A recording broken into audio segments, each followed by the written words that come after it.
Hello दोस्तों, प्रेरक कहानियाँ में आज एक अलग सी कहानी लेकर आए हैं। पसंद आए तो लाइक अवश्य कर दें। दिल्ली से आगरा जाने वाले रास्ते पर एक बड़ा ढाबा था। आने जाने वालों के लिए जैसे वो कोई आराम गृह था। दिन से रात तक न जाने कितनी ही गाड़ियाँ उस ढाबे पर रुकती थीं। लोग उतरते, हाथ मुँह धोते और वहाँ पड़ी चारपाई कुर्सियों पर आराम से बैठकर खाना खाते, लस्सी छाछ का मज़ा लेते और थोड़ी देर रुककर अपने गंतव्य की ओर निकल जाते। हरदयाल कई सालों से इस ढाबे को चला रहे थे। सुबह शाम चाय नाश्ते का प्रबंध रहता तो दोपहर और रात को खाने का। हरदयाल का व्यवहार और सेवा भाव लोगों को प्रभावित करता था, इसलिए आसपास में उनका ढाबा प्रसिद्ध हो गया था। उस दोपहर वह रोज की तरह ढाबे की सफाई करवा रहे थे। थालियों में बचा खाना किनारे पेड़ के नीचे रखे कूड़ेदान में डाल दिया गया। ढाबे में गरम गरम पकौड़े बन रहे थे। हरदयाल वहीं खड़े रात के खाने की तैयारी करवा रहे थे। सहसा उनकी नज़र उस तरफ गई जहां कूड़ेदान रखा था। कोई 11-12 साल की लड़की पेड़ के पीछे छिप कर खड़ी थी। उसके चेहरे पर भूख साफ झलक रही थी। इधर उधर नज़र घुमाकर उसने कूड़ेदान का ढक्कन खोला, जीभ होठों पर फेरी और कांपते हाथ बढ़ाकर कुछ निकालने को हुई कि अचानक पीछे से किसी ने कहा, अरे रुक जाओ, वहाँ मत देखो, इधर आओ। लड़की की सांस अटक गई। अगर उसे यहाँ से भगा दिया गया तो शायद आज की रात वह जिंदा नहीं रह पाएगी।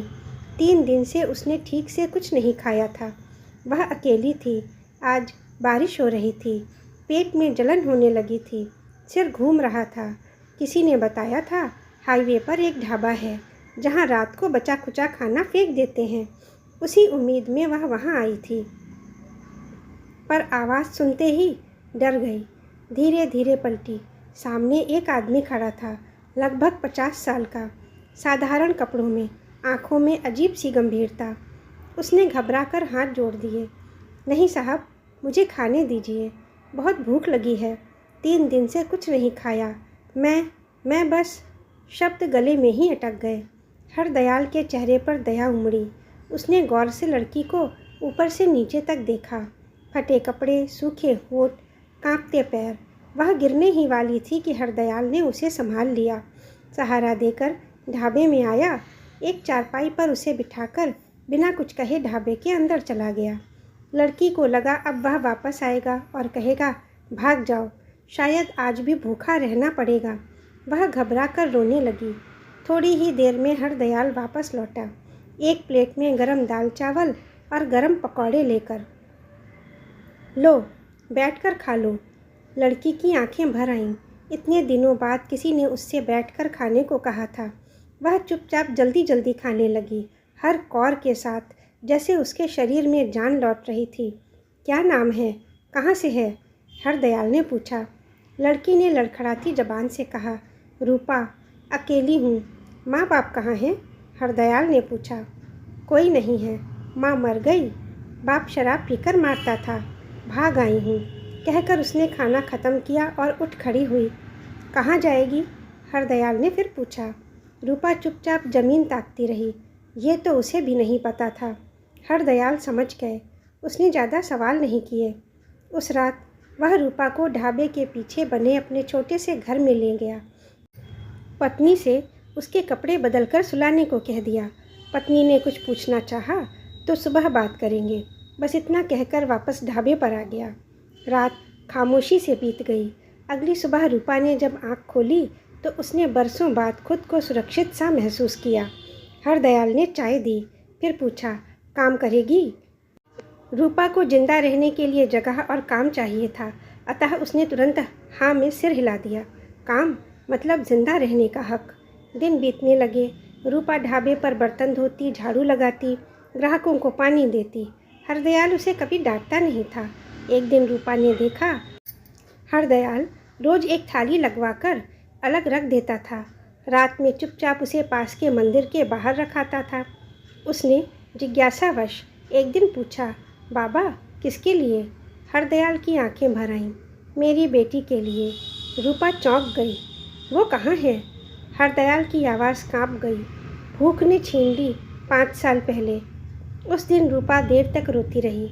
उसने सोचा, सिर्फ वही माँ बाप के बिना नहीं जी रही, वरन यह आदमी भी सिर्फ ढाबे का मालिक नहीं, टूटा हुआ बाप भी है। उस रात ढाबे पर कुछ लोग आए, बड़ी गाड़ी, महंगे कपड़े। खाना खाते खाते उन्होंने रूपा को ऊपर से नीचे तक देखा। लड़की ठीक ठाक है, उनमें से एक बोला। उन्होंने आपस में बात की, फिर उसे पास बुलाकर कहा, हमारे साथ चलेगी? शहर ले चलेंगे, बड़ा काम दिला देंगे, खूब पैसे मिलेंगे। रूपा डर गई। तभी अचानक हरदयाल बीच में आ गया। मेरे ढाबे से निकलो। आदमी हंसा। तेरी क्या लगती है? हरदयाल ने बिना सोचे कहा, मेरी बेटी है। रूपा सन्न रह गई।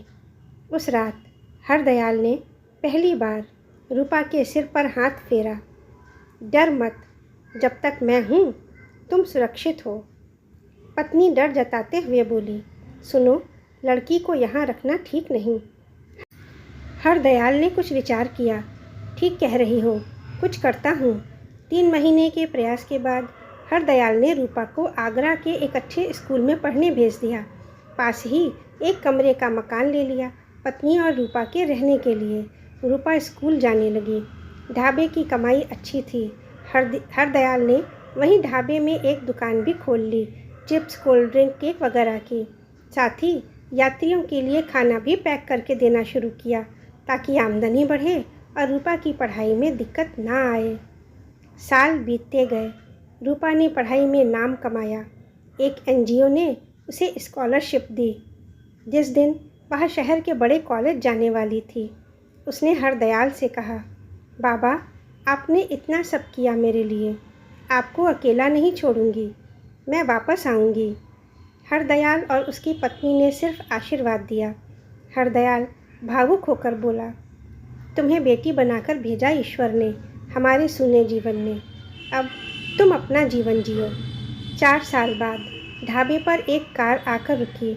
2 लोग उतरे जिनके हाथ में कैमरे थे। ढाबा आज भी वैसा ही था। फिर एक लड़की कार से उतरी, नीले रंग की साड़ी पहने, चेहरे पर मुस्कान और आत्मविश्वास भरी आंखें। हरदयाल पहचान नहीं पाया। देखते ही नौकर को पानी देने और अच्छे से बैठाने का आदेश दिया। लड़की आगे बढ़ी, उसके पैरों में बैठ गई। बाबा। हरदयाल के हाथ से प्लेट गिर गई। कौन? रूपा? वह रोते हुए बोली, जिस दिन आपने मुझे बचा खुचा नहीं, इज्जत के साथ खाना दिया था, उसी दिन मेरी तकदीर बदल गई थी। आज मैंने सम्मान के साथ अपनी पढ़ाई पूरी की है, एक स्कॉलरशिप मिल गई है, MBA करूँगी, आपका सहारा बनूँगी और उन तमाम बेसहारा बच्चों के लिए काम करूँगी जिन्हें ज़रूरत है। रूपा के साथ आए लोगों ने भावुकता के हर पल को कैमरे में कैद किया। रूपा ने NGO के साथ मिलकर हरदयाल के ढाबे को नया रूप दे दिया। नाम रख दिया अन्नपूर्णा रसोई, जहाँ से कोई भूखा ना जाए। हरदयाल और उसकी पत्नी की आंखों से आंसू रुक नहीं रहे थे। वह बोले, मैंने तो बस एक प्लेट खाना ही दिया था। रूपा ने हाथ थाम लिया, कहा, नहीं बाबा, आपने मुझे नई ज़िंदगी दी थी। इस दुनिया में अगर आप जैसे सच्चे और उदार दिल वाले इंसान हो जाएं, तो किसी की भी किस्मत बदल सकती है। मैं ही नहीं, मुझ जैसे कितने बच्चे होंगे जिनको ऐसे आसरे की तलाश है, और आपके साथ अब मैं भी बनूंगी वो आसरा। धन्यवाद दोस्तों, कहानी पूरी सुनने के लिए। अगर आप चैनल पर पहली बार आए हैं तो चैनल को सब्सक्राइब कर लें, बेल बटन को दबा दें ताकि सारी नोटिफिकेशंस आपको मिलती रहें, और कहानी को लाइक करें, शेयर करें